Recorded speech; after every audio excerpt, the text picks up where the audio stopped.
Look, I played Return of the Golden Idol. Revenge. I replayed Revenge of the Golden Idol. God. Fuck. I played Quest for the Golden Idol. I'm waiting for Return to the Land of the Golden Idol.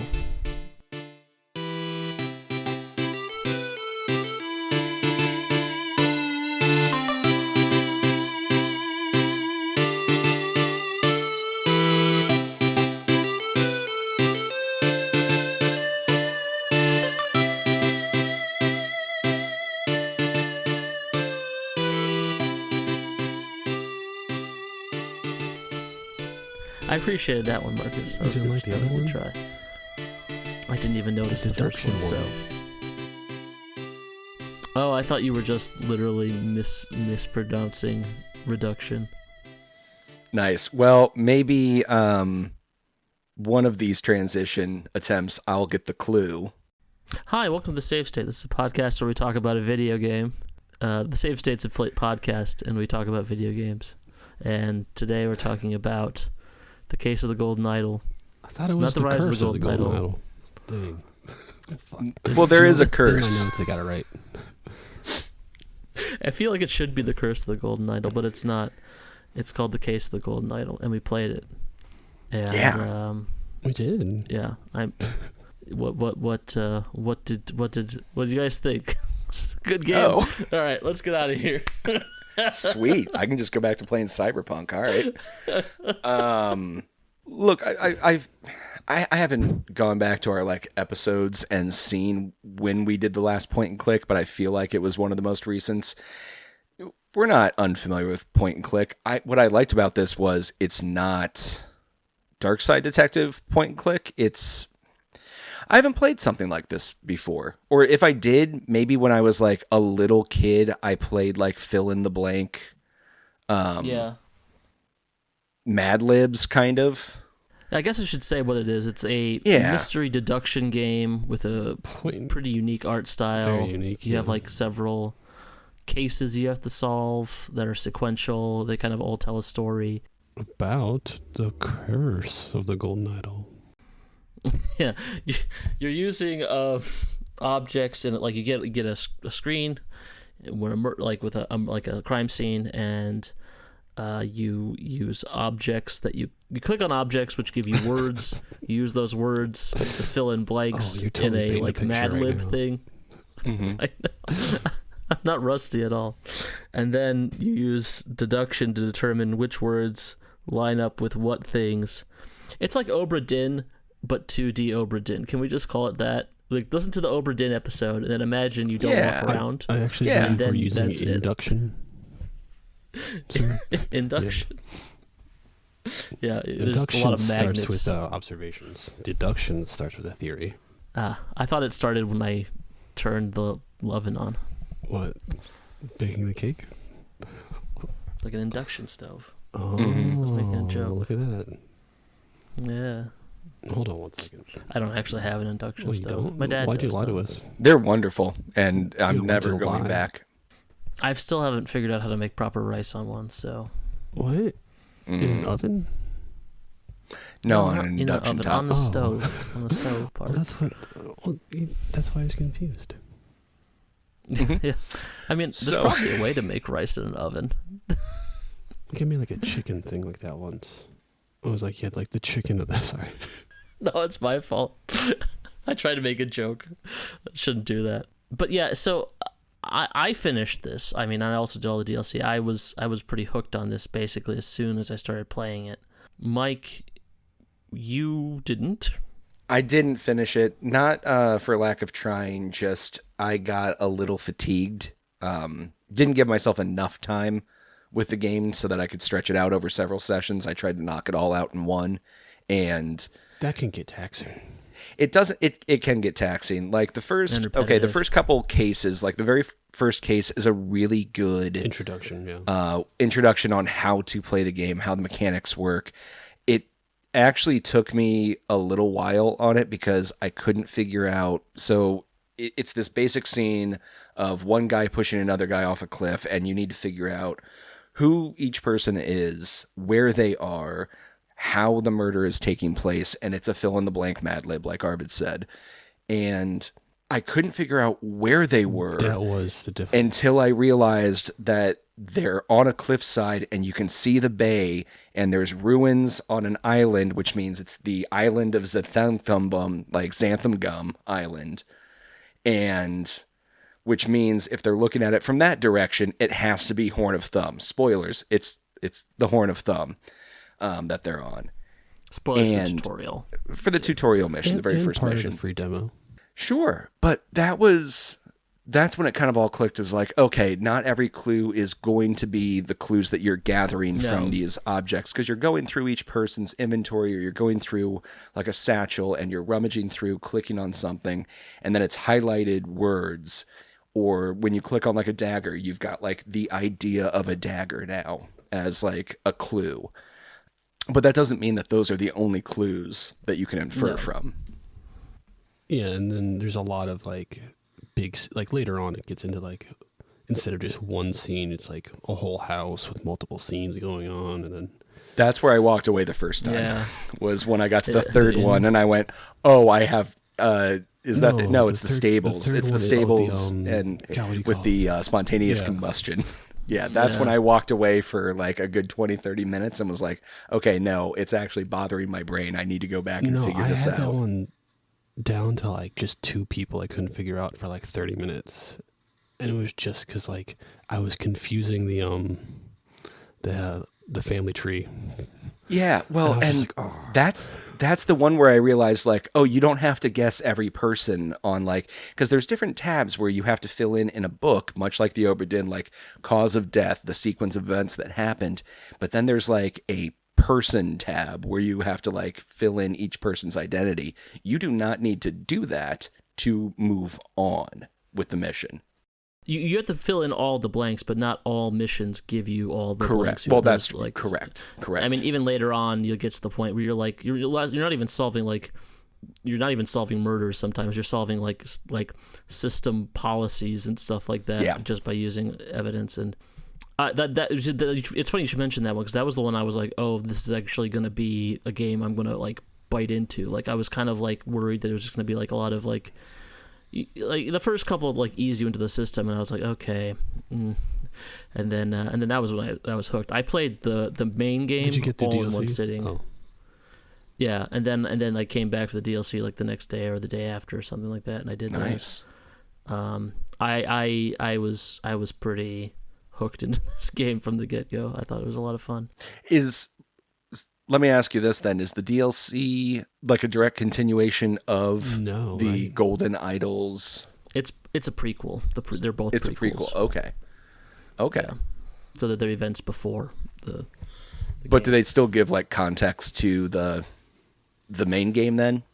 Yeah, I mean I don't know I don't feel like the story is like that important. I mean, I don't know. The story to me is just kind of okay. Like I think the art style does more for me. Like I want to see how they design things, and there are some really cool art decisions made in the DLC that I really liked looking at, but the actual like story to me wasn't particularly interesting. There's a pretty big twist at the end of the second DLC, story wise, I guess, which I won't tell you about. But so would you say to people like if they really liked the main game but haven't picked up the DLC and really want to dig into the sequel, that the DLC is a prerequisite before you play the sequel, or just kind of a fun bonus? I don't know.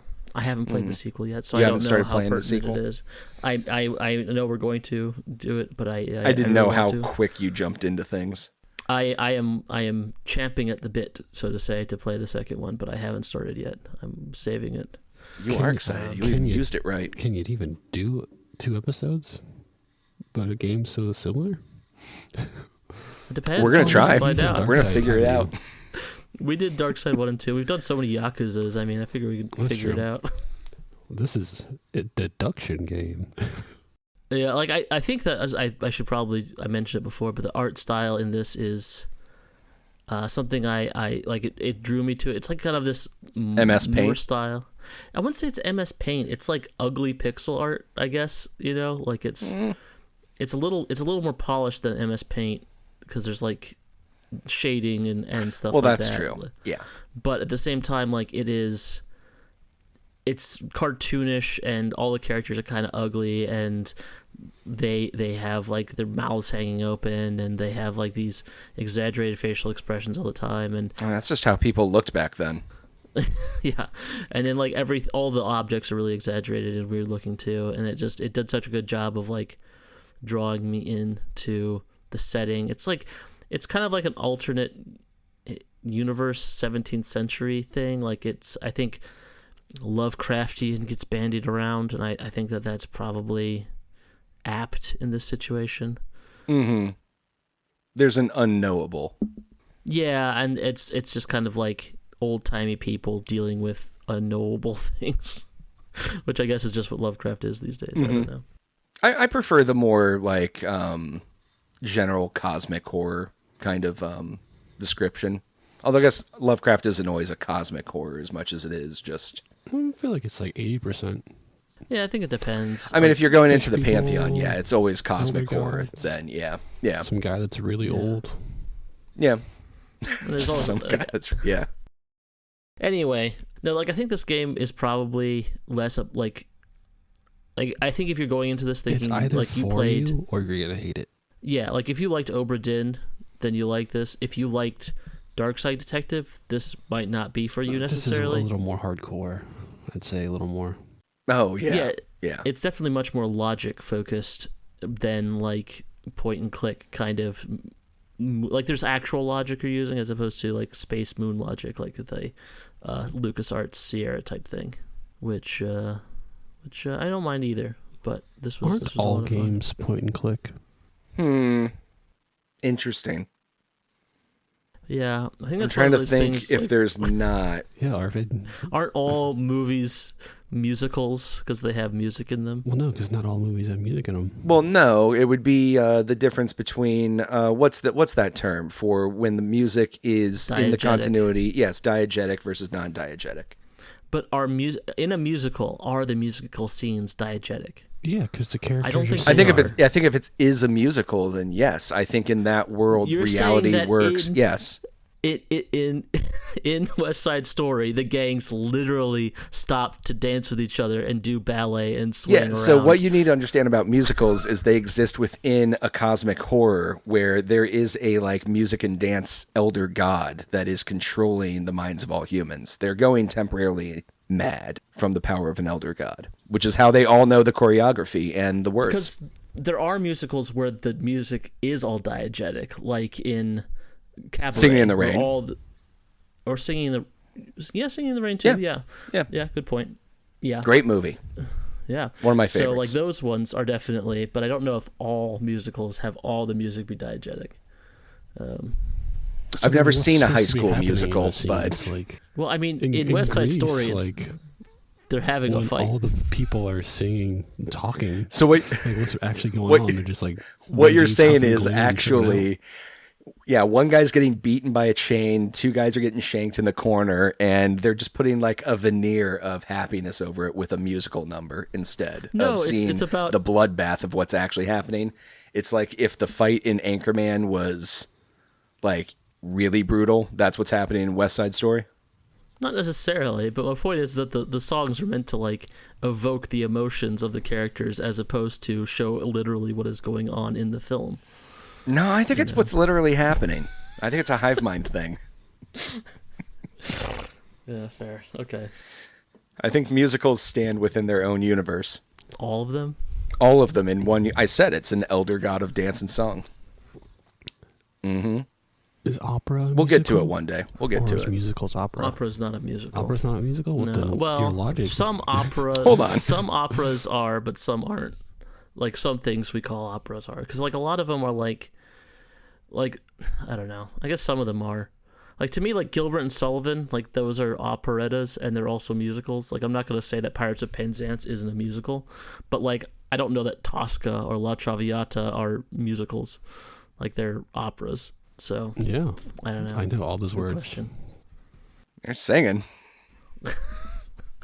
They're singing it. That's all I'm saying. I think a musical you need to sing and dance. In opera, there's no dancing. I think that's probably the thing I would differentiate. Well, don't they have like? But it's choreographed. Like, I would argue that, like, they're not dancing, but their movement is very intentional and choreographed. Well, so is acting. That's not dancing. Well, though. I mean, sometimes a character, like, might pick up a coffee mug that wasn't necessarily there, and they just decide, like, to add their own inflection, but, like... But that's not dancing. There's no they're not dancing to the music. They're just moving in the scene. I think that's the difference. I think we just need to really break down what is dance. What constitutes dance? What does? Because sometimes when I have to go to the bathroom, Because I think that could be very subjective. Yeah. Oh, yeah. Yeah, I did one of those the other day at work. I had to knock out a few orders before I could go finally relieve myself. Are beehives just musical hives? Well, are you talking about Beyonce fans? Well, no, because they dance to communicate, and they also like vibrate and make a sound. They do. I think that if we were to identify bee noises as music, we would probably say drama kids. Damn it. Probably. Yeah, I like that. They'll follow around a big queen. That sounds about right. Got him. Nice. Ouch. So all games are point and clicks, right? So yes, all games are point and clicks. Yes. All games are survival point and clicks, according to Marcus. Well, no, because there's some games where you can't die. Such as? Your favorite game, Paradise Killer. Can you die? Well, yeah. Yeah. I think you can. Depends on you choose yourself guilty at the end or something. Yeah, probably. Well, that's just the roll credits. Yeah, but I mean, what is death but a roll credits without reloading? Whoa. I'm trying to think if there's a traditional point and click that you can die in.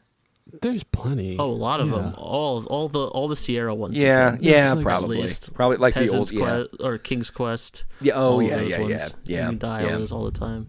You're right. I've only ever played the first two Siberias, and I don't think you can. I've never played any of those. The first, I know you can't die in the first one. I think there's like. I'm trying to think of in two. I feel like there's a. Well, I think they're on our short list of games to play because I've never played any, and I know they're one is, I think, a series you like, Marcus. So one is like point. Yeah, I mean, I really liked 1 and 2, but I played them a long time ago. Yeah, I haven't played them in a couple years. Something about a mastodon, right? Oh, there's I mean, there's a mastodon that features heavily on the artwork. Well, no, you're searching for the Siberia. Yeah, but I mean, it's mostly about daddy issues. Okay. And your architect husband cheating on you. He's an architect? Oh. I can't remember. Not fiance or whatever. With your best friend. I hate when that happens. The architect husband is also your daddy? Or is he like your daddy? Whatever you want him to be, Mike. It's a point and click. Okay. You know, you get a self-input in the character. Yeah. Whatever the artist doesn't say, you can fill in with whatever you want. Didn't the guy from that die recently? Yeah, a couple years ago. Oh, a couple years ago. Well, because I know they just recently came out with a Siberia Days of the Past or something like that. Yeah, I don't know. I guess we could look that up. That sounds like a thing we should probably do for our podcast about video games. No. We play video games? That doesn't sound like a thing we do, though. I noticed we've been talking about musicals and Man, we are Lovecraft. rusty. Nope. Okay, so typing in Siberia Dead Guy does not get me the information I need. It's full of... Is it with a Y? Yeah. Yeah. That's why, because, okay. Everything else was very depressing. Yeah, so Siberia 4 was still made with what's-his-face, but he died while they were making it. Benoit Sokal? Was that your attempt to have a French-Canadian accent? No, that was my attempt of saying yes. No, he's not French-Canadian, he's Belgian. Oh, I don't know why I thought he was French-Canadian. Same thing. He also did a lot of comic books before he was a video game designer. So, Marcus, how far into Gates of the Golden Idol did you get? Did you finish it? I did not finish it, no. Okay. I don't know if it's like... Did you get, like, stuck on something, or were you like me and just kind of like... And then, like, I was gone for a couple days, and then I think, like, the Christmas season happened, and that really... Yeah. I played Dave the Diver for a little bit. Hey, so did I. I've been playing that for a little while. I'm almost platinum. Oh, maybe before we move into this section, we should give our final thoughts about Golden Idol. I think. Oh, okay. If this is the kind of game that like really you're into, it's like not perfect, but it's close. Yeah. Yeah. Yeah. I think that if you're into like this kind of logic puzzly game, this is going to be exactly what you want, and if it's not, you're probably going to bounce off of it. It is a very good example of what it is trying to do. And I do think it does a really good job of like right away, because like did either of you like play the demo years and years ago? Mm-mm. So the demo is, I think, the first act. Like the whole first act is the demo, which kind of pissed me off when I paid money for this game, because I was like, I paid this much money. The first third of the game is already like been done. But yeah, I think that's what's really great about this game is like the demo is like a perfect kind of, because after the first act, it definitely does ramp up in like your cognitive needs, but the first act definitely has a good progression on its own, And it does a really good job of explaining what you need to do without having like a lot of pop-ups and tutorials and stuff. Like it's very intuitive to learn how to do what it wants you to do. I was getting overwhelmed by the amount of names and tags for everything early on, and then I got into a good habit of opening the book right off the beginning before I even clicked on anyone and reading where the blanks are and everything to try to work backwards from there. Yeah, I had one problem, like one annoyance I had with this game, where there was like one thing where it's like I had to say someone got stabbed and someone got killed. Yeah. And like it was just like, okay, you're splitting hairs. Well, that's some right. Obradina or Obradiness. Is to that it. game? Yes. Is that the same company that made that? Yes, Obradiniality. No, Oberdin was made by the same guy who did Papers, Please. Lucas Pope, I think is his name. And then this was made by a couple of brothers in Lithuania or Latvia. Okay. One of the Baltics that isn't Estonia. Sorry for confusing those two. But it was made entirely in Godot. I should point out. It was the first game we've played that's been entirely that was a full Godot game. Jean-Luc Godot. It's no. God, attempts at a joke. Maybe two people could go will with get the obvious one. Yeah, I mean, I don't know. People know who that's true, but Godard is. I feel like in modern, I don't know. People. I don't know. I think he didn't do any of the modern, Marvels.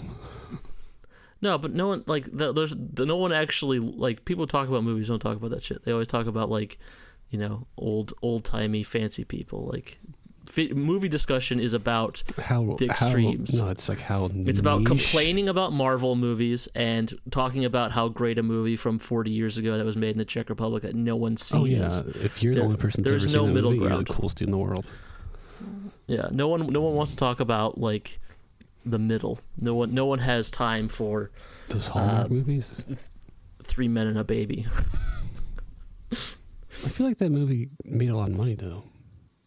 Oh, it was the best-selling movie of the year. So I think I'm realizing right now that I've never seen 3 Men and a Baby, and I've only just seen Look Who's Talking 1 and 2 so much that I've assumed, like kind of, supplanted all of 3 Men and a Baby with just that, and assumed I've seen 3 Men and a Baby. 3 Men and a Baby has no talking babies, so. Oh, is that the difference? Okay. Well. That's a major difference, but it is one thing that I like. Seems like a pretty big difference. Wait, I don't like talking babies. Okay. No? Do you like them when they're dancing? I'd prefer a dancing baby to a talking baby. Like, I'd rather see, the Ally McBeal dancing baby is less terrible to me than Bruce Willis's voice coming out of a baby. I don't know. I like Bruno the Kid a lot. I guess he's more of a toddler at that point, though. Ugh, Jesus. But yeah, so good game. Way game or way lame? Way game. Mike, your opinion? I'm gonna say way tame. Actually, I'm not spicy. really. Yeah, hot take here. It's fine. Yeah, it's definitely not for everybody. Like, that's true. It should have that. It's interesting. It scratches. Yeah, it scratches an itch that I don't normally get. I get into moods for puzzle games, and I think some of it was that I just wasn't in the mood for a puzzle at the moment. Lately I've been playing a lot of platformers and action, and yeah, that's all this is. And generally when I'm into puzzles, I like a lot more. I love my like mazes and lines and like moving pieces. You want a Zachtronics kind of a thing. A Zachtronics or a Talos Principle, or something just a little bit more, or Antechamber is a really good one too. Lorelei and the Laser Eyes. I am beginning to play that, and I have thoughts that I can share next time. I'm not going to share this time because I've only gotten a little bit in, but the control scheme is interesting for that game. I'm trying to think. Took me a real. What you're thinking of? I hate every single button except for the like way to move is the same button. It just took me a minute there on that game. Yeah. But no, it's a great game. Don't get me wrong by saying way tame. It's just I think you have to be in a very specific headspace and like a very specific type of game to find this enjoyable. But if it is up your alley, then this is up your alley. Do you like 18th century puzzles? Right. Yes. And no, not always. No, is this 18th century? I think it's more more earlier, right? Yeah, probably. Late 17th, early 18th. Yeah. Because it's all like, it's all lamps. There's no like. It's got like a mercantile vibe to it. Yeah, like. I'm sure it probably specifically says at some point, like. I'm sure it does. It probably does. I want to go and guess 1732. That sounds on the nose. Watch him fucking no scope that year though. I hope it's 1731. October 22nd, 2022. That is not what I wanted. Oh shit! Latvia's alternate history where we never started drilling. A narrative spanning 40 years in the 18th century. Okay, that doesn't help. Okay, me.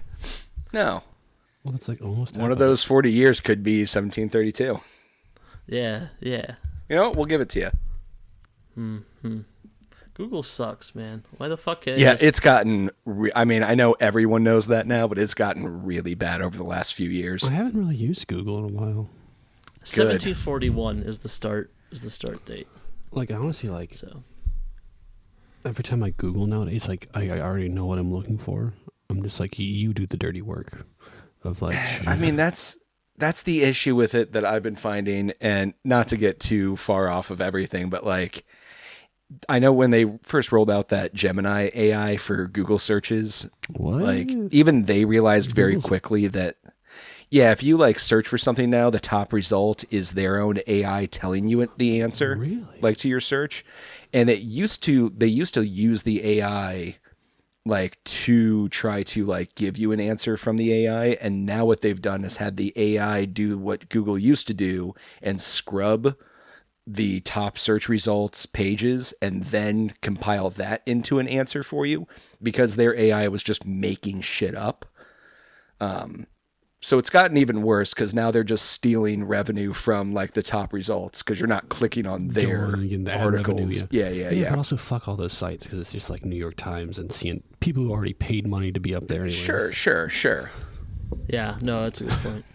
Yeah. Anyway. No, everything's trash. Everything's trash now. You know what? Is everything just an ad? Yes. Because we're just an ad for whatever shitty game we're playing. No, except no one pays us. Well, no. Yeah. Or just, exactly. We're worse. We're simps. We are. We're simping for the game industry. I don't know. I mean, like, we're not expending money to be heard so that other people there's no these games. I don't know. This one I got off Game Pass. I lucked out there. I mean, I got this it is for a Game I Pass. got it on sale for super cheap. Sure. I bought mine on GOG. The Polish one? Yeah. Or the Ukrainian? Yeah, so I can own it instead of. Oh, you were so about that, Arvid. Yeah, I am. Have you? I am. Have you heard the Jacob Geller episode about that? God, dude, every time I say a thing, it's just like, we had a Jacob Geller episode about that. I'm like, I had lobster bisque for dinner. It's like, hey, what's a Jacob Geller episode about that? But no, he has one about permanence in video games. Yeah, no, I'm sure he has lots to say about it, and then kind of ends with like a nihilistic, non-committal answer. No, I like Jacob Geller. Don't get me wrong. It's just it kind of feels like he always ends up at the same spot. You're just jealous. He did it first. Yeah, maybe. But we should talk about things we actually liked, at least games we've been playing recently that we might also like. I know you were just about to burst something with that, Mike. What was I? Mike, you're about So to I've been playing a lot of games lately. So I got a Steam Deck over the holidays. Is it the newer kind of one? It is. It's the OLED. It's very nice. I enjoy it a lot. I'm still learning the limitations of it. There's a whole desktop mode to it. I didn't realize how much of a computer it actually is. And I haven't started to download the helper programs that people recommend to assist with compatibility or allow me to access like my Epic Games or GOG or my Xbox libraries of games. But I will be able to once I set those up. So I won't just have access to my Steam library, but all of my libraries, which is very nice. Most of my games are on Steam, but Epic gives out those free games each week. So I try to log in every once in a while and grab one of those. Did you get a dock for it? I do. I have a dock for it. The problem is I need to keep tweaking with things because the refresh rate on the system and the TVs don't match each other. And so it won't actually, the signal won't send properly. I can't get it to actually show up on the television. It's the same issue I've had with my Nintendo Switch before. I have to like hard set a resolution and refresh rate on it before it'll actually show up. I'm very uninitiated in the world of the Steam Deck, but so the dock basically. I mean, so am I. Touche. But so the dock that Arvid mentioned basically does the same thing as a Switch. Yeah, it's a little more rudimentary actually, which I like because the Switch has in it connectors. So when you drop the Switch, well, you have a Switch and you probably have the dock for it.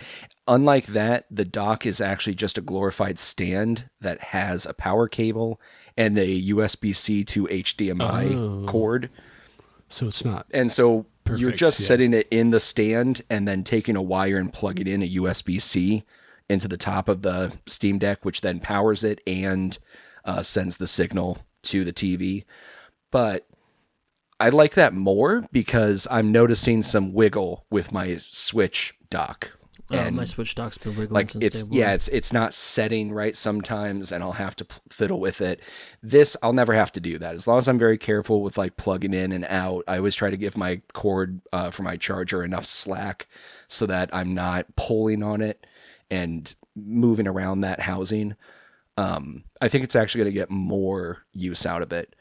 But yeah, I'm not like 100% on all the settings. I've installed a bunch of games and had to immediately uninstall them because even though it'll say runs great on deck, they look like trash. The latest Dragon Age game, they said, "Oh, this is going to be perfect for it. Like it's designed for the Steam Deck," and it was full like PS2 polygon graphics and like 20 frames a second. It looked like shit. So I'm sure with companion apps on the desktop mode side, I can get that thing running nice and looking great. But yeah, it's mainly I've been using it to play like a lot of Metroidvanias, platformers, Rogue Legacy 2 I got back into and finished again. I've gotten pretty deep back into Blasphemous 2 because I never beat it the first time. But the one game that I was able to actually get running and looking really good on the Steam Deck was Cyberpunk 2077. It looks amazing on it, and it runs perfect. That's like, very impressive. Consistently, at least like 40 frames per. Yeah, but think when like when the PS4 version came out, it couldn't even run it. It was just like eyeballs and just a weird skeletal frame for characters. Just needed patches upon patches upon patches. Well, it wasn't optimized for old gen. They just forced it on them. Well, it wasn't it was kind of like an early release, earlier than it should have Honestly, it should have gotten the Labor of Love award because they it's won that really. before. It probably has, yeah. Yeah. Because with the Phantom Liberty updates, they completely overhauled the entire skill system for that game. So it actually feels more like playing a Shadowrun style. Like your cyberware now isn't based on your street cred. It's based on like this tangential idea of your kind of like in Shadowrun, that spirit or soul value for capacity of cyberware you can have installed on your body. I forget what they used in those games as the term, but you have the same idea where in which ones? In like Shadowrun or what's the other one that's like Shadow? I think it is. Yeah. I've never actually played the tabletop side. Yes. I've never played the fucking the CRPG. Not the old school ones. I've seen those. And the old school one's really fun. The one for like the Sega or SNES, that one's really good. I know they have it on. I have it on something. One of my emulators, I think, but like because it's like this tiny little handheld thing, it's just like impossible to play that. But I've played like the more modern the Shadowrun Returns. Yeah. And I like those, but I hate that they're just limited to like little what do you call that? Like they're very linear. Yeah, there's like you have to like DLC little what do you call them? Because they have a name for it too. I'm blanking. They do. Not vignettes, but right. No, I know what you mean. Like it's very like you play like a little story. Linear and yeah. There's no like open thing to it. There's not. But anyways, my point was they really they did a true like overhaul of how Cyberpunk looks, feels, and plays. And I had touched on it a couple times trying to get back into it last year when they put out all those updates, but I'd never really given myself the chance to play it in depth because I'd played that beginning over and over so many times that I just burnt out and didn't want to go any further. But I finally powered through it now that I have it on the handheld. I have it both on the handheld and on the PC, so I can literally just take it on the go with me and then come home and play like the big boy version where it's a nicer screen, the graphics are a little more upped, and I've gotten finally into the DLC that came out, the Phantom Liberty stuff, and man, it is really fun. Just a good story, really fun action, playing like a netrunner samurai, so I'm deflecting all the bullets back at the enemies and hacking their brains, and that's great. It's real fun. Playing Cyberpunk Melee is just the most fun way to play that game. I hadn't played it that way before, and I'm realizing I was playing wrong the whole time. Like, the game really wants you to kind of like hide behind stuff and shoot at people like any other shooter, and it sucks. It sucks. Yeah. But then once you get like your fucking, I don't do the mantis arms. I just like the samurai sword and like katana, jumping down on people and. Yep, I've got one that has like a 25% chance to burn them right now, and it's great. You can just double jump over people, and it feels so good. It's that, and Phantom Liberty gives you a new skill tree, and on that skill tree, the monowire melee weapon, you can actually install a quick hack onto it that it will apply to enemies when you're attacking them. And holy shit, I have it now where it shuts down their cyberware when it hits them with like a 10% chance, and it can stack that to permanently turn it off, and I am just wrecking people. I think very fun. Hell yeah. I've talked about like games as like power fantasies a lot, but like why'd you whisper that part? Did I? I think I'm just doing serious guy voice. Like power fantasies. Well, I was trying to think if it was the right term. But like I think that's the thing in Cyberpunk where I was like, okay, like in Skyrim it was like running around and hitting everyone with an axe and then killing a dragon, shouting them like off cliffs. Yeah, exactly. That was just like the stop at running around. Just running around. Yeah. I mean, yeah. Having the endurance to run for 2/3 for 2/3 of this podcast, running around is a power fantasy. And then and I think Cyberpunk, when you finally they finally got to the point where they realized what it was and what that feeling is supposed to be like. Not that everyone doesn't play Skyrim as like a stealth archer anyway, but you're gonna have a lot more fun if you just get a big axe and hit people in the head with them. Mm-hmm. No, I hate that they took away spears.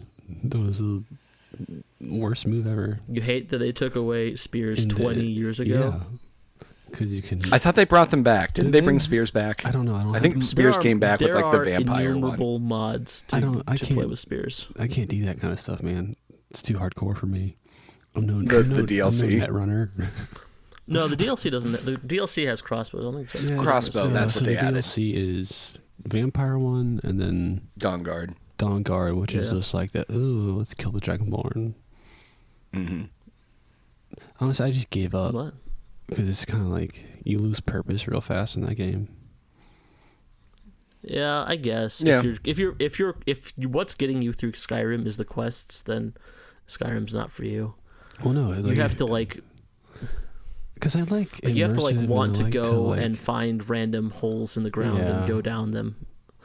Like I think that has to be I feel like your style Skyrim's of play. like most of those holes you go down. It's just like, here's a shitty club. Yeah, but maybe the next hole it's a better shitty club. Yeah, it's not. But I mean, I guess it's like I don't even really care that much about loot in Skyrim. It's more about like just seeing all the different places. For the most part, just like weighs you down, literally weighs you down. Yeah, and then you bring it back to your house and you throw it in a chest and you go back out and you never jump look at it down another again. hole. Yeah, absolutely. I'm sorry, you're playing that wrong. You go and put things in a chest and organize them. Yes. I drop that shit on the ground when I get too heavy, and that is how I live my entire life in that game. Well, the secret is you just call your horse. No. Heavy, and then you get on the horse. No, you're all doing it wrong. Just Marie Kondo that shit. Does this bring me happiness? And if not, drop it. Well, then my character would be naked. Yeah, there you go. That's fine. Then that's a unique way to play. Be a dragoon, which is all I ever wanted. I got to be like a Khajiit dragoon that's jumping around everywhere. In Morrowind, you could be a dragoon. Yeah. Hey man, just embrace modding. You can do whatever the hell you want to be. No, you can be John Cena, Thomas the Tank Engine, Space Alien, Gun Mage. Where were we? We were talking about video games. You said something about... Oh, I was just wrapping up my play of Cyberpunk and Steam Deck. Yeah, it's very enjoyable. So that's all. Hand-wise, what's better, the Steam Deck or the Switch? Steam, ergonomics, pros and cons. Yeah, ergonomically, stuff, the Steam Deck is better because it actually has some grips on the back end. There are a couple triggers on the back that I'm not used to. It has two for these, like your middle fingers, your ring and middle finger on the back that you can press in. I accidentally click them all the time, and they will be like. One of them will happen to be a jump button or something. I'm like, well, fuck, I already have a jump button. I didn't want that. So I don't know. They didn't need to add more buttons to the thing. I guess it's nice because you can use those as like, hold that down and press something else. And it's a facsimile for having a keyboard, more options for what buttons do. But I personally would prefer them not to be back there. It's more ergonomic. It is heavier. It is a little louder on the fan. A little louder on the fan, but not so noticeable that like it's distracting. But that heft to it can cause some arm fatigue a little bit. When I was in college, I know I wasn't like the first generation of like college kids, so like bring laptops to classes, but I was probably like pretty close. Mm-hmm. Like, and anytime someone's like fan would start going off, my roommate, like in class, would yell out, "Porn fans blowing." Do you think that's why everyone had to have MacBooks in college because they didn't have this MacBook, they were quieter? Apple made deals. 100%. Apple made deals with colleges. Oh, I know. Like for some reason you needed an app. For some fucking reason, you need a Mac for this. No, I don't. The program I run on it is not Apple. It's not made by One Apple. one of the main failings for me when I took graphic design was I had never ever in my life fucked with Mac, and so I sat in there and they're just like, "Yep, go here, go do this, use this function," and I'm like, I don't even know how to use this fucking computer. No, Apple. Like, I just don't like it. no, I don't either. It's too dumped down. Like, this has already been discussed by so many people before, but yeah. It's not for me. Yeah, I mean, you couldn't even Not get on for Steam. me. Yeah, I don't know. I mean, I guess I could No, see it's myself like- getting a Mac It's solely like so this that I'm not game. tempted to The play people video who games. love it. They love it. Yeah, I don't know exactly. why. Yes. There you like, go. I Case need of the it. Golden Idol. need It's it. Mac for I'm like, gamers. for what? Are you about to make a movie right now? No. Then why do you need it? Why do you need to spend 3 times the money? Mm-hmm. You want just social media. I also feel like if you're going to make a movie, you're probably not using a Mac either. Like, I don't know. It's just, They probably pay Hollywood. well, I'm sure there's deals like that, Oh, yeah. but Did I you don't know. know I feel like in a computer film, has a suppressed character it. who's evil is not allowed to use an iPhone. Interesting. No, you can actually like tell in like a movie whether or not a character is going to be the villain Because they have he's like a the crack only screen person Android. who's not using an Apple because they pay Hollywood to make sure every character uses an Fascinating. iPhone, except for the All villain. villains use Samsung. Interesting, if Huh. true. What happens when I make a movie and all the villains only use iPhones? Did I just shatter the glass ceiling? You'll get assassinated. Ah, That movie will Yeah. never see the light of day. I guess that's my exit plan then. That's what happened to Steve Wozniak. So I've been playing 2 things. One of which is I've been playing a lot of RimWorld lately because my laptop seems to run it pretty well. Nice. I got some new mods. It's been kind of fun. I think the problem is I've kind of got to the point where I'm too good at RimWorld. So like not too good, but like I'm too much of a coward to jack up the difficulty, but I'm too good for the difficulty level I've been playing at. So it's just kind of gotten a little like boring, so I've just been getting more and more mods to make things more complex. So I'm like worrying about like waste management and thirst and like trying to like turning the food production process into like this complicated thing that requires like cooking oils and shit. Like I've gotten very intricate with it thanks to like so many mods. Like the RimWorld modding scene is amazing. Is it just called like the Headache Mod Pack? No, vanilla blank expanded is a whole bunch of stuff. There are so many different mods, and you can expand some things, expand others.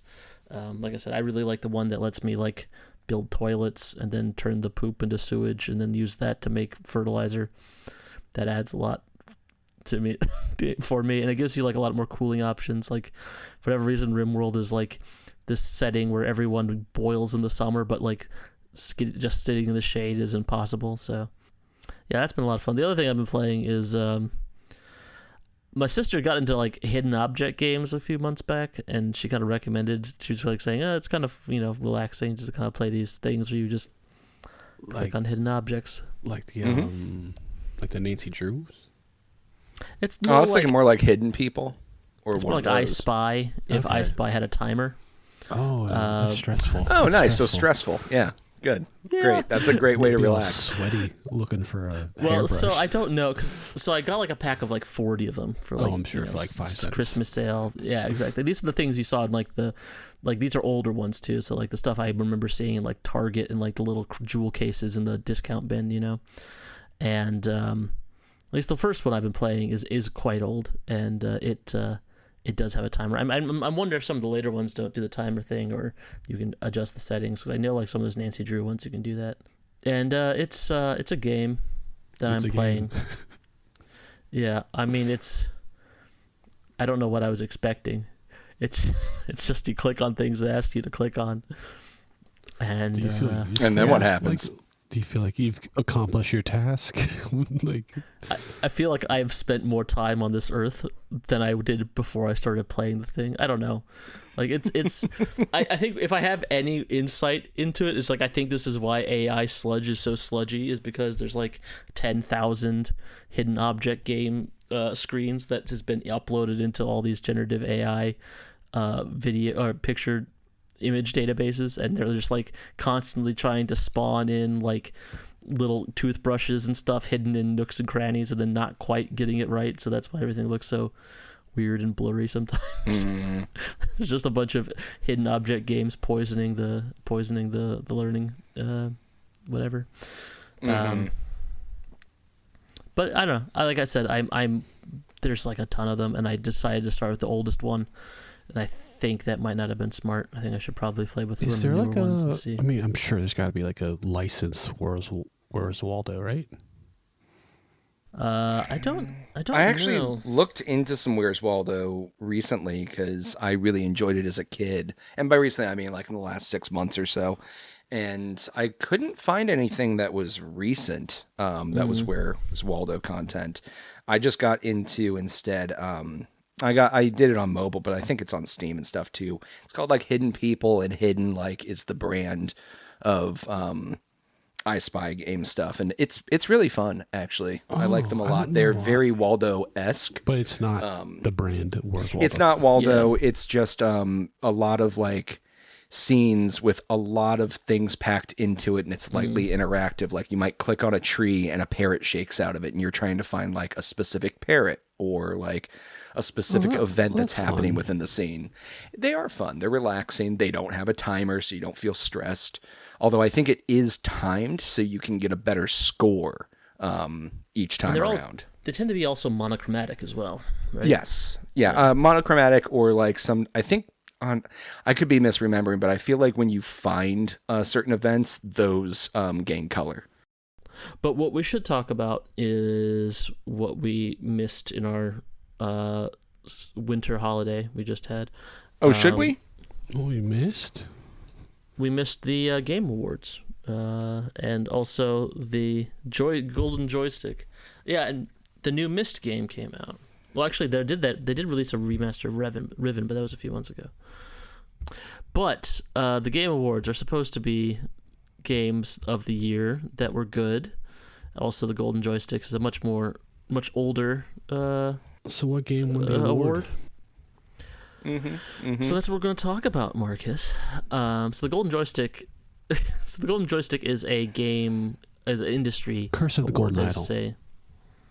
Curse of the Golden Idol would make sense, but with the gold in the title. I know. It's just, Curse the Golden Joystick. It did not come out this year. No, I deduced that. It started with the theory, and I tried to eat down. Induction is you start with observations. Okay. I'll take your word for that. Well, like if you read into it, the whole Sherlock series gets it wrong. Yes, it's not deduction. He always says deduction, Maria Watson. Yes, well, he says elementary, doesn't he? Or is that elementary, Maria? That might be one of those like beam me up, Scotty type things. Yeah, right. Yeah, where it never actually like was uttered, or it was uttered once and it was assumed it was uttered all the time. I guess we should start with the game of the year. Get that out of the way. Yeah, so are we just going to compare the Game Awards to the Golden Joystick Award? How do we want to do this? I think we should just go through the major categories and then compare when they differ. And by major category, you mean like best lead performer or... Well, I would argue that they most wanted game. Yeah, I'm thinking streamer's choice. Okay, good. The important stuff. Yeah, best gaming adaptation. Oh, actually, Fallout, like the show, like the best game that was adapted into another form of media. Fallout, like the TV show was phenomenal. It won the award on both Game Awards and Golden Joystick. I guess we are going to talk about that for a sec, but yeah, man, that show was fun.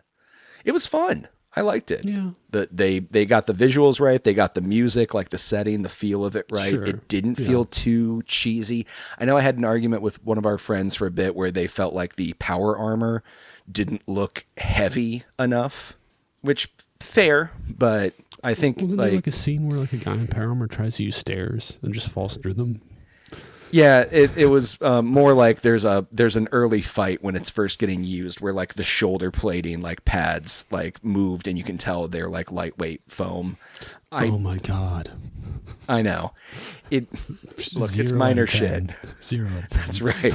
It's a trash shit show for trash shit people. Cancel No, Amazon. I really liked it though. I really enjoyed it. I'm looking forward to the second one, and I hope it brings a new revival to. They're definitely going to New Vegas, right? It's New Vegas. Yeah, they're doing New Vegas, and I hope it brings attention to New Vegas being the best of the Fallout series. I don't think that's a hot take. I think that's pretty. No, it's not. It's like people who have played it are like, oh yeah, that's the best one. Yeah, I mean, especially after all the bugs were fucking fixed, because Yeah, that was a mess when it first came out. But and also there's so many people that were in that, like like in the original New Vegas had so many stars in it, like Rene Auberjonois and Matthew Perry R.I.P. and yeah, exactly. Well, I think Rene Auberjonois was also dead. Yeah, who else was in that? I guess You got this. Dave Foley is still alive. He the Foley? robot. Yeah, he did the Yes Man, the robot, and then Felicia Day, I guess, is also still alive. She could also be in that. I know that name, but I don't know. I'd prefer she Dr. not Horrible. be. Yeah, Dr. Horrible Sing Long Blog okay. From the Guild. She was in Remember a few episodes of The you used to Magicians, which think is it was something I'm called- trying to it was get you guys to pronounced watch. Guile? Your mom had to correct me, Arvid. I don't remember that. I do. That's great. Because I had never heard it spoken. I just seen it written down in like game manuals. So I was like, oh, Guile. The Guiled and the Guileless. Hey, you have no room to talk, Mr. Thames River. Whatever. Just don't put that fucking H in there. Is what I'm saying. You never make fun of someone for pronouncing something wrong, because it means they learned it from reading. Mm-hmm. I was in the shower today, library, and so. I was thinking about an article from PLOS One, and then I thought, is it PLOS? I've only ever seen it written, and I don't know if it's PLOS. It happens. I don't know what that is. I don't know. Either. It's a research publication. Mm-hmm. I didn't understand in sync meant like in sync till like not that long Marcus. ago. Marcus. Well, I didn't really listen to their music, so But like you knew they were like a boy band that sang and danced yeah, in sync with each other, right? it just never clicked. I just never thought about it that hard. That's fair. That's fair. Mm-hmm. In synchronous motion. That's it's short for. Oh, the Philip Seymour Hoffman movie, Schenectady. Serenected. I have still never seen that. It's okay. It looks You'd like it a lot. Yeah, I kind of feel like I wouldn't. No, I think you would. I don't know. Maybe you like 10 years ago. It would have been your favorite movie ever. Oh, yeah. But now I'm bitter. Exactly. Although the movie is very bitter too. So I don't know. So game of the year. Was that what we want to talk going about? straight to that. Yeah, we can go to. I mean, the interesting stuff is not the game of the year, in my opinion. That's true. Well, yes and no. But it just depends on like where we're going from. Are we looking at the golden joysticks or Game Awards? Well, Game Awards gave the game of the year to Astro Boy, Astro Bot. I keep wanting to say Astro Boy, and then is that the Mega Golden Man thing? It's more like PlayStation's version of Mario, but it's Member Berries the platformer, is what Astrobot is. Yeah, so this is it's basically Super Mario Galaxy, except for you have the dragons from Spyro, and instead of them being dragons, they're robots, and some of them are heavy-handed homages to PlayStation games. I remember some of them. It's like all of it, and also you fly around. Yeah, and also you fly around on a PlayStation controller, and like they chant the PlayStation glyphs at you. Are the PlayStation controller is like a small shuttle ship that you're using to fly around this solar system. What the fuck? And what are you talking about? You're trying to rebuild the mothership, which is a PlayStation 5. Oh. So the very first thing you're trying to do is get your graphics chips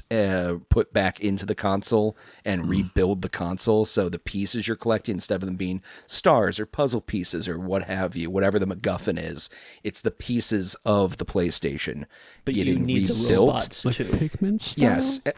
No, like Super Mario.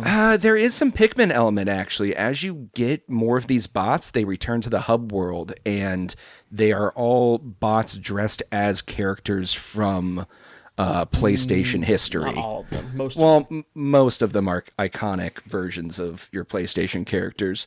And what you'll do is you'll encounter, like, on the main base world, these little challenge areas that require you to, like, have a certain amount of them to overcome, like, this obstacle. And it's really weird that it came out now, because what it's basically doing is showing off the features of the PlayStation 5.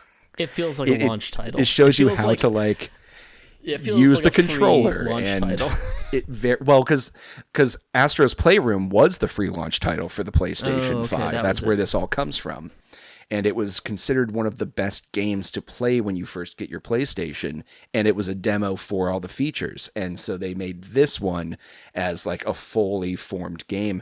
As a platformer, it's fun. But if you like a challenging platformer, like even in the slightest bit a challenging platformer, this isn't your kind of game at all. This is baby's first platformer. It is a full nostalgia bomb. You are playing it for the members. And that's it. Right, exactly. What did Tony Soprano say? And it's fun for that. Remember one? Never seen The Sopranos, so I don't know. I have a heart attack. The gabagool. Yeah. I've eaten 50 oysters and branzino. Like, yeah. A really good show.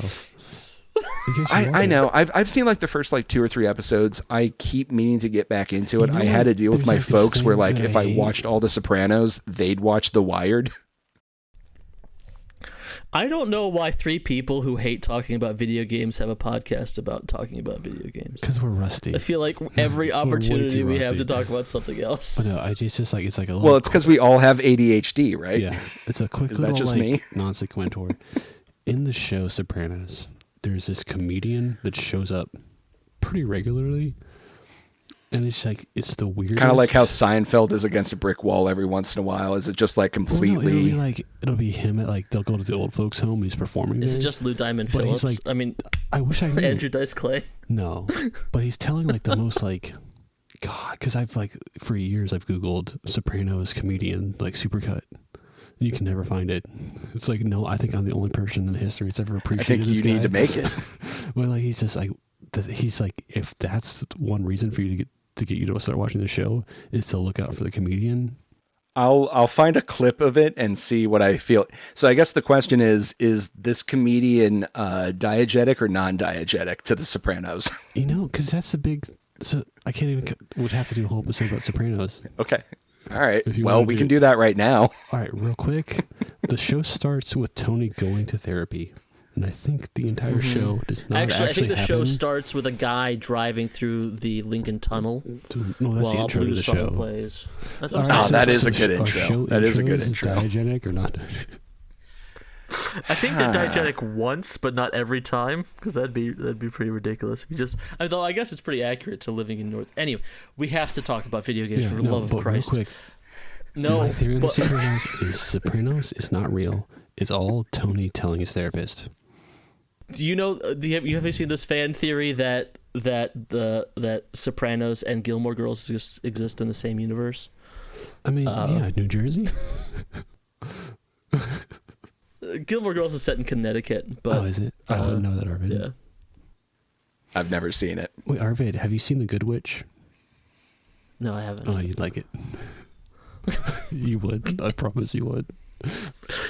Can we talk about So video games now? here's the interesting thing: is the industry award. The industry. Oh, we never got to you playing a game. You were going to talk about Dave the I've been playing Diver. a couple games, but I played. So I got it for Christmas. You guys didn't do an episode on it, but it was very heavily featured. We still want to do an episode about Yeah. it. Oh, okay. Well, Yeah, we then could do an never episode mind. about it. I've Yeah. never Okay. heard of this game. Okay. I don't know what you're talking about. Good. That's what I want to hear. Okay. Well, I've also been playing that recently, so maybe we just make that But other a than short list that, game. do you want to continue with your game list, or do you want me to say? Well, I mean, keep derailing us from it, but yeah, I guess let's try to get through a couple more categories. Yeah. All I wanted to say So is the the Game Members Awards. game won. Yes. Well, The it Game won Awards award for Game of the Year, which is an industry So it's award. corporate shill. No. It's No. People vote on the Game Awards. The Golden do Joystick. they? Yeah. Which one's industry and which one's? The Golden Joystick has like a panel of people who nominate and whatever. I don't think you vote on the. I Golden thought you Joystick. did vote on Golden So Joystick. one's a republic, one's a democracy. Correct. You have to be a citizen of Golden Joystick Let's to Golden have a say. Joystick voting. Yeah, it's just an open vote for So Golden the Joystick. game- Yeah. Game Awards voting. I thought okay, that one was from media and industry people. Oh no, you're right. The Game Awards is the one that has a panel. So yes, the industry people picked the industry game for their game of the year. In all fairness, a lot of people whose opinions I trust a lot, and I haven't touched Astro Boy, Astro Bot. Allegedly. Where did you touch Astro Boy? A lot of Show me people on this whose opinions figurine. I trust really liked Astro Bot. So Yeah, It's Jacob a had beautiful one of game. those It's a too. fun game, but it's a little too innocent and simplistic for me. Would be my to make it like it doesn't revolutionize anything. but could you not level those same things at Black Myth Wukong? Oh, I have a lot of thoughts about Black Myth Wukong. What the fuck is Yeah. that? It's Journey to the West, the But Dark video game. Souls? Right. But Well, Dark Souls. no, because Dark a Souls has Souls-like. like intricacy to it.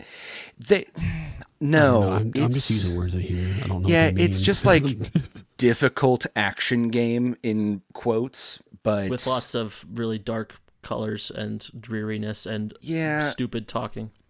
it also has a very simplistic combat system where you're just like building up combo points and then Oh. unleashing your finisher, and it's rinse it's and hard. repeat. And no. yeah, I mean, you have to like, I guess you have to learn your enemy's combat moves and like take cues from them to dodge. So it's Souls-like in that way, but I don't know. I felt like the game didn't have impact, like actual physicality to it. When you would attack, it was beautiful. It was very interesting. If you don't know the story of Journey to the West, you're not going to have one fucking clue what's going on the whole time. Is that the Dragon- dude, The Monkey King. Yeah, the Dragon dude Ball that Z. dies Goku. because Monkey God? Yep. It's just, I don't know. The combat is supposed to be the highlight of it, and I thought it was the weakest point of the entire game. Everything else about it was very compelling, but yeah, the combat itself was the most boring shit I've ever done, which is weird because Steam gave it like the game you're the worst at award, and I was like, it's that's so just- fucking easy. I think a Souls-like just wins that every year. Like that's just the Yeah, Souls-like probably, award. but it's not. It's not Well, I hard. thought- It's not a hard game. It's very simplistic. I heard the newest Armored Core is supposed to be like the best at that. That one's Like, fucking hard. Like super difficult. Like I haven't uninstalled that game, Fires of Rubicon, like 2 or 3 times now because I keep trying to get through the first few missions and I get my shit handed to is me. there one on the PS3? There's got Yeah. Oh, for sure, yeah. Oh, yeah. Pretty fucking It's old. probably AC3 or AC4. Nice. Well, 3 was the PS2, I think. Oh, I Yeah. meant like the PS3. Yeah, no, I was talking Oh. like. But the other two games that won a bunch of awards, which you have Balatro, which Yeah, Mike. yeah. Remember when Arvid and I just joked through your little monologue about that? Mm-hmm. No, everyone I know is playing it. It's so fucking fun. Both my brothers. I love it so much. I think they tried to get my mom to play it. I have it on my PC. I have it on my Steam Deck. I have it on my phone, and I have it on my Nintendo Switch. It's becoming like one of those like Stardew games, where it's just on every system. Yeah, it's the new Slay the Spire. It's so fun. Yes. If you've ever gotten like into the exponential numbers, like once you really get to the system and unlock like interesting decks and Joker cards and everything, you start to break the numbers in the game, and it's just wonderful. Feels really good to get a good run. I've played sparingly little of Balatro and most of the games of the year of that were nominated, but I mean, to me, this seems like that one should have maybe won. I don't know. Yeah, I mean, it did in. Well, it won Best Indie Game. It won Best Indie Game, and it also won. It's like saying Best Foreign Film, basically. Best Breakthrough Award, like the Critics' Choice, like the People's Choice Award, basically. Award? I don't even know. Well, I mean, I think it's supposed to be because it's from a new studio, and like thing happens. Yeah, that's a breakout award. Fuck, every game is a point and click. God damn. Oh god, what's that game where you're like the doctor? And the game starts with you like failing. Surgeon Simulator? No, it's like like maybe like 1940s, 1950s kind of place. And you're the doctor, and the game starts with you failing, like right away. Like the plague is taking over, and this dude is just like, oh, in the 50s. I think so. Something. It's like I don't know this game. Times. Is it like psychonosis, like parasitic? I don't know the game. I've never played it. But like, well, we leave Marcus to ponder that. Like a play director is just like, would you like a second shot? And then you restart the game. What's the next category you'd like to speak on? Sorry. No, you're good, Marcus. I didn't mean to like. I just wish I could fully dismiss. I just don't know the game. So like the one thing I kind of want want to to go on talk Steam because like if like a Steam page is too like rowdy, it'll just like shut my computer down. Yeah, it's why I can't have like a wiki fandom page open on the game we're talking about, just as like a side notes thing. Well, I always have that open, but so the two other games that won a lot of awards, I desperately want to play, but I haven't touched on yet. Were Metaphor Refantasio and Final Fantasy VII Remake Rebirth or whatever the hell it's called. Yeah, both games I want to play a lot. Mm-hmm. No, I but would I don't. This is like I haven't played any of the Final Fantasy. I don't even know what you call it. It's not a remake, it's not a remaster. No, I don't even. Retelling? None of those terms apply, even though they're using. It's like a retelling. Well, no, it's not. It's literally a sequel. From everything I understand. Yes and no. It's like It's an alternate. It's a multiverse thing, right? It's a different universe where events took place differently. No, it's You not. literally look. I've played this game twice. Final Fantasy You literally VII kill happened Final before. Fantasy. No, but they happened in another universe. You literally have killed the fandom to stop them from making you make a remake. That is the last boss. It's a bunch of shapeless things trying to make you follow the plot line of the first game. Yeah, no, it's the best ending to a Final Fantasy game I've ever played, where it's literally just like, all right, I'll play it. Kill Reddit fans for just getting pissed at you for wanting to change the plot. Like that sounds more like something Nier Automata would do or something. It's like the one reason it is I love like this that one. game that I've never played is because I know that they're not they're not just remaking Final Fantasy VII for the money. They're like. Yeah, I think that's why they took so long to do it. I mean, it really feels like you mentioned your Automata, and obviously there's like a lot of Kingdom Hearts vibes to it, but like it does feel like they were like kind of like, we can be meta and we're not going to feel like we're talking over our fans' heads. Yeah, which is why I'm very excited to play Rebirth when that comes out for PC next month. Get excited to play Metaphor Refantasio, if only for that battle theme music. It's just the best shit ever. It still has to follow the same. Well, I don't know. Like, how loose is where is it? It's really interesting to go. For the little bit that I've played, Strife has these. Cloud has these. Mr. Strife, as I know him, Doctor has Dr. Strife. Sorry, soldier first class. You're right. Use his rank, sir. has like these little episodes where he'll see brief glimpses of like what was supposed to happen. Yeah, so the game starts off like basically like, oh, you're just in a 3D version of Final Fantasy VII, and then as things happen, you can just kind of not do that thing that happens, and then you get like, this little thing of instead of like of the world being like, no, this is the wrong path. So like, there are a lot of people who are like, I will say that by the end of Midgar, there are people alive who are not in Final Fantasy VII alive at that point. And it also like does a decent job of incorporating all of like the random ass Final Fantasy stuff they've added, like in the later games. Yeah, like the Dirge of Cerberus shit, and then the. But I do like I do like. My question is like, how is it still the same plot path? Like mostly, is like it you still do like Sephiroth, you still like or the big baddies and like. Well, it's not. It's just the first game is just Midgar. So like you start off in the slums. Sure. Yeah. There's the raid on the Mako reactor. There's the Wall Market segment. There's the running through the Shinra headquarters. Gotta put the dress on. Like, yeah, like the act beats are the same, but the character storylines are different. Oh, that's gonna be interesting because I feel like. I guess you haven't played the most recent one then. No, because the first one you said was to end of Midgar. Yeah. Yeah, I've gotten like 2 chapters into the second one, so I don't know where it ends. So I was just curious, like if it's gonna like. Are you still going to follow the same storyline progression? From what I understand, like at the end of the first one's basically the game tells you like from here on out we're not doing that anymore. Yeah, it's like we're doing our own thing, so don't expect anything different because you defeated the gods of the internet canon fandom. Yeah, you defeated the cheese puff fingers. Pretty much. Don't touch my comic books. Although they do look a lot like the bad guys from Kingdom Hearts. That's right. There was a Super Mario or Paper Mario where you fought like a there's like a Japanese word for it. Probably. Like a basement dweller. Like they literally. A neat? No, that's American word. Oh God, I don't. Or anagram, right? Yeah, it's an anagram. Education. It's an anagram for teen. No education, something, employment training. I think you mean acronym. Yeah, it's an acronym. Yes.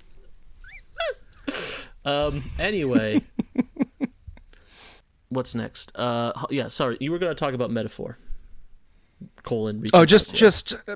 Yeah, I know I've already linked it multiple times, so I won't link it again. Actually, I will link it one more time.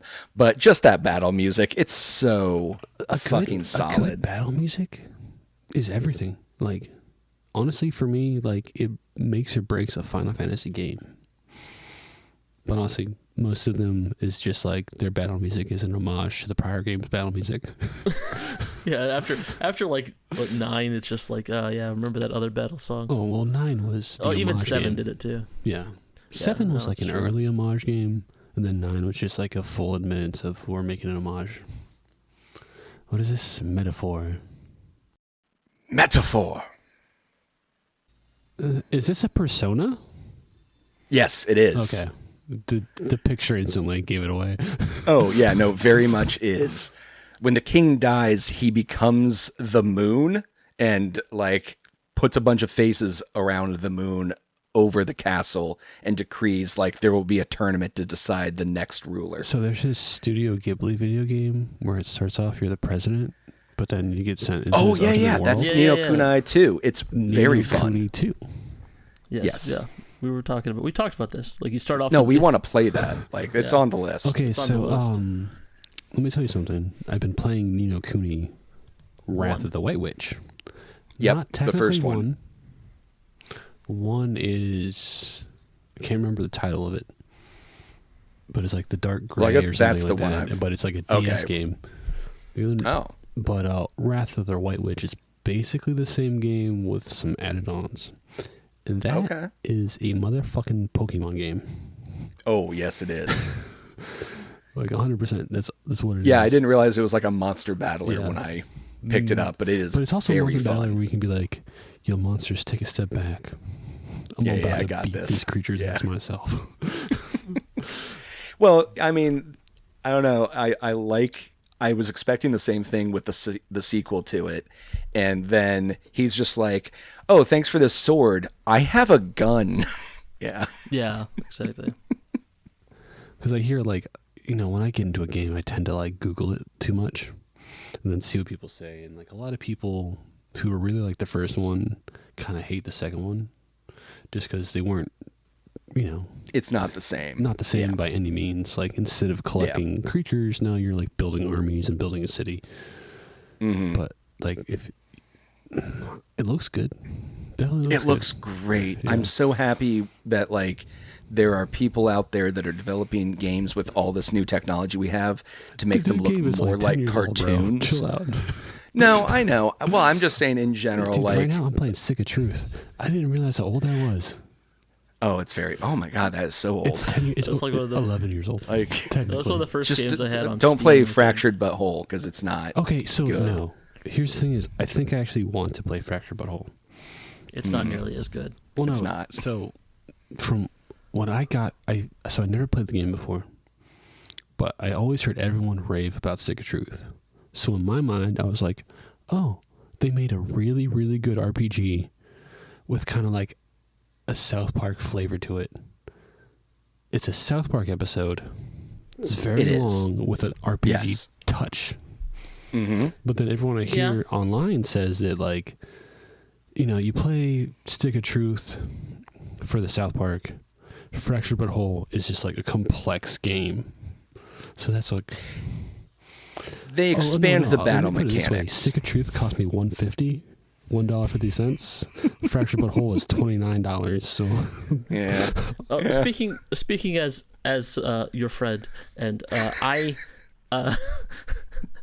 Someone hate who South cares Park. about you. Like I cannot stand watching South Park. I hate their stupid voices. I hate the way they talk. you know you're I hate supposed the to hate it, jokes. right? It's like the Yeah, that's fine. I find the entire experience unpleasant. I also hate that. You're supposed to. I like if you. I've played more Stick of Truth than I have watched South Park cumulatively over my entire lifetime. I doubt that. played Stick of Truth to the end. No, I really liked Stick of Truth. I mean, I don't. You just I like couldn't- that final boss, don't you?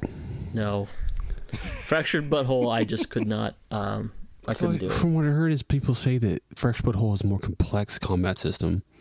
It is, Which but is like- it's expanded. I would say it's an expanded Which is combat that's- system. As a dude who loves RPGs, that's what I Sure. want. Is I want some like You will enjoy if you because liked the combat system of the is Stick of first Truth- no, game, it's too simple. right? Because I'm So playing they a made it thief and more it's, like, complex. overpowered. Like Mm-hmm. I can Oh, literally just yeah, put yeah. anyone to like sleep until they're dead. Like even like Yeah. bosses. The sequel has more abilities. There's more placement on the battlefield, and there are combo layups you can do with characters, like cross power ability stuff. That's really fun. The story is That's what I hear people say. mid. Yeah, but like the you know what they say about RPGs is like story just fills in the space between the grind. Yeah, I mean, For a good well, RPG. let's all play Metaphor Refantasio here and see if that's fair to say. I mean, like certainly, like Pokemon doesn't have a story. Like everyone just plays Pokemon for the mechanics. No one's like, oh, I can't see what happens when I the beat latest, the the gym latest boss. one has It's a actually goddamn not bad of a Oh, story. you Like gotta- the latest story one's of pretty the good. Pokemons is get to the end. Oh, you have to defeat the Team Rocket or Team Aqua or whatever the fuck. Oh, Team Aqua is way more. I think in this one it's like Team Rocket is Magenta, but hardcore. yeah. like Team Rocket like would commit hate crimes. Team Aqua would like spits their gun. No, in Team the Aqua wanted to wrapper and flood puts the it in their planet. pocket. They both wanted to destroy it in different ways. Yeah, I think Team Rocket was more just like, we want to run the casino. See, we want to. We want black market. We want Yeah, black market exactly. Pokemon. Yeah, All right. it's actually the most right. innocent of all of them. There So are what other two more get games. awards. There are a lot more games that got awards, but most of those awards I don't necessarily think matter. Or I'm This is why I interested almost suggested we held off on this one until we cover the sequel to Golden Idol next week. in. But there I are need just way more two than a week for a Golden Idol game. more things I Well. want to talk about. So Prince of Persia: The Lost Crown won the a Game Prince of Award. Persia game? That's the one that looks like an old school Castlevania. Yeah, it's so good. It won the Innovation in Accessibility Award. That is to say, the award for making a game that looks like an old school game. Innovation in Will you listen? In accessibility. The point is that they had a lot of what, accessibility options. Or people who have color blindness or stuff like that, disability. Yes, that's the whole point. Mm-hmm. My point you can is, fine tune the combat difficulties in ways to make it easier for you if you have difficulty handling controllers and yeah. My point is, I feel like that game deserved more. It got nominated for Best Action Adventure Game, but I feel like that game was very good, and I feel like it should have gotten more recognition. But I think part of the problem is that it falls into a category that doesn't exist. In that it's an indie game, but it's not an indie game because it's made by Ubisoft. It's Assassin's Creed. It's got a lineage.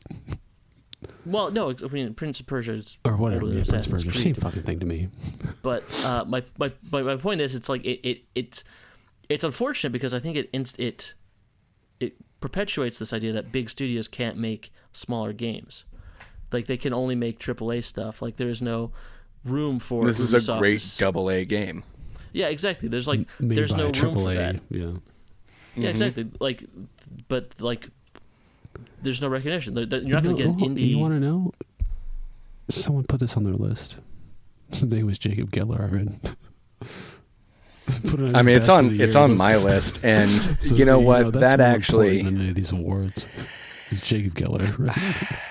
I think Arvid's got a great point here.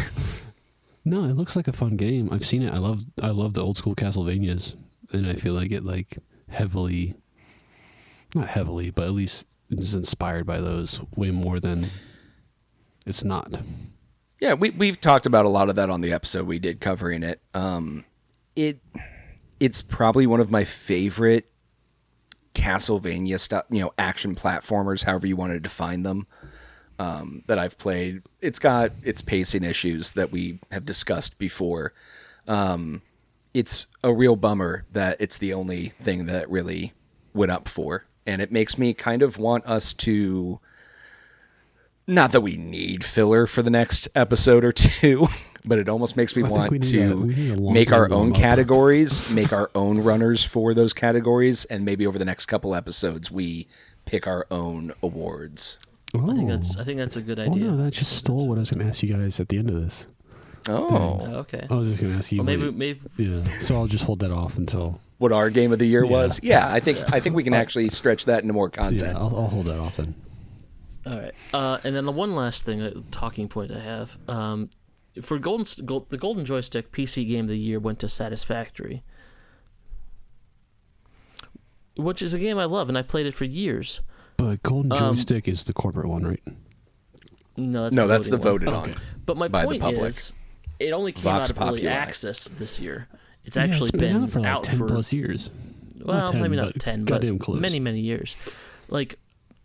Especially now with so many games that are just living in early access, at what point should we stop trying to pretend like we have early access? I think Ark Survival Evolved or whatever, isn't that technically still in early access? No, it I actually think it is released. I think did it actually release? A couple years ago? But or Project Zomboid, that's a great game, but it's been early access for 13 years.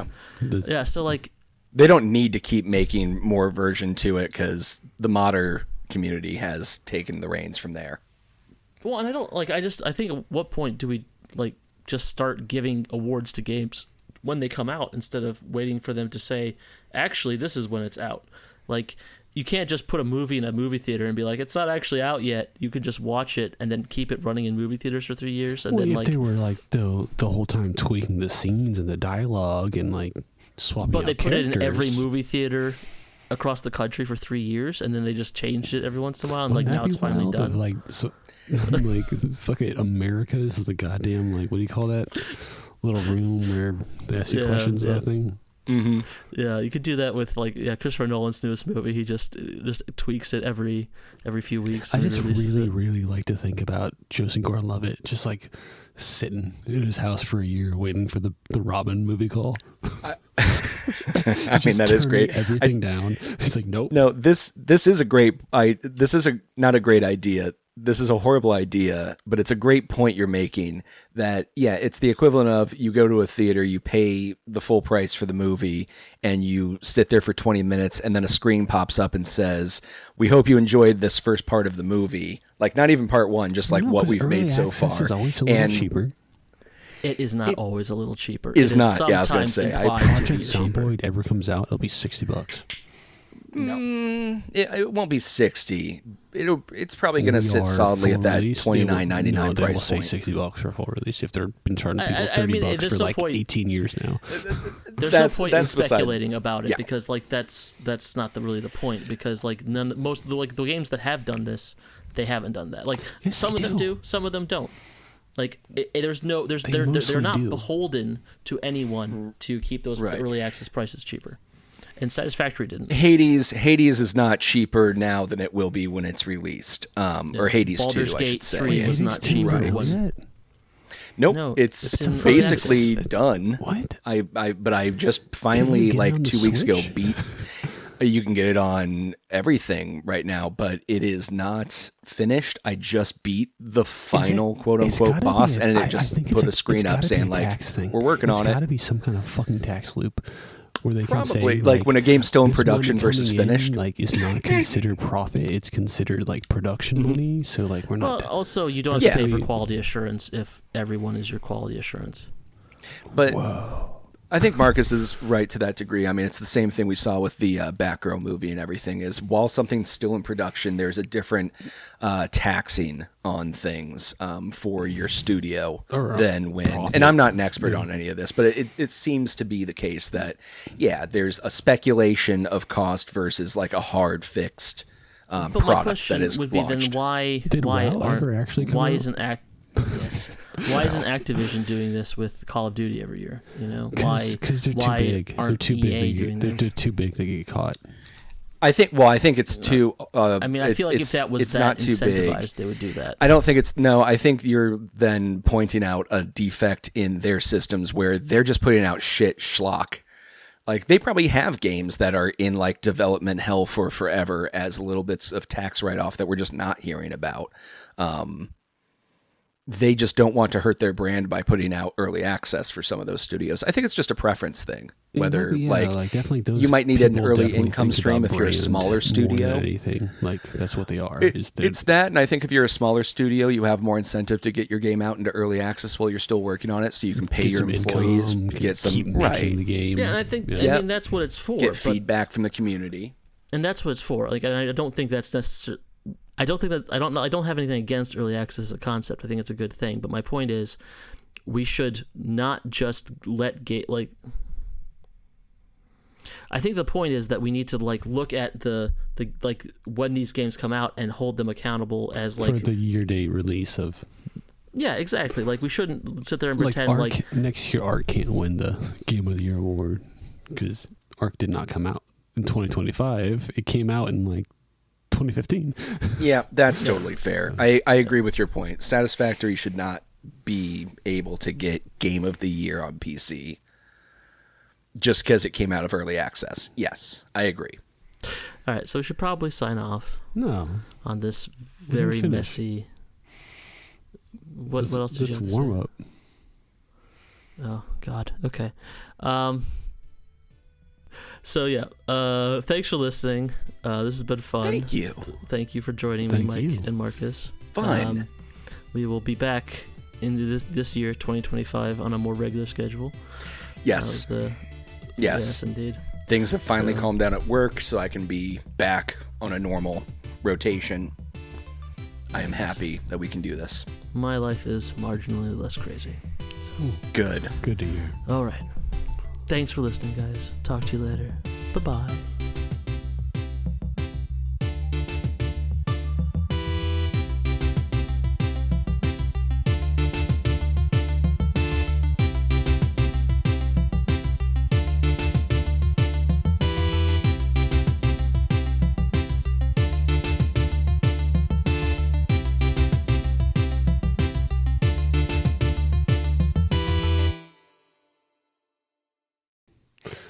Wait, we gotta do the thing. Do we have a thing? No, like what do you call it? Like the intro. intro? We have a sign off? No, the intro We skit. haven't got it yet. So like We probably got one. No, we probably no, made it weren't. right now. That's the outro. No, Which no, one? the intro is going to be the quest for the return of the land of the golden idol. Oh, Great. Okay. I didn't know. Perfect. So that just happened. All right. I I know. love when I we mean, stumble into jazz, something by baby. accident. Yeah, it's the games you don't play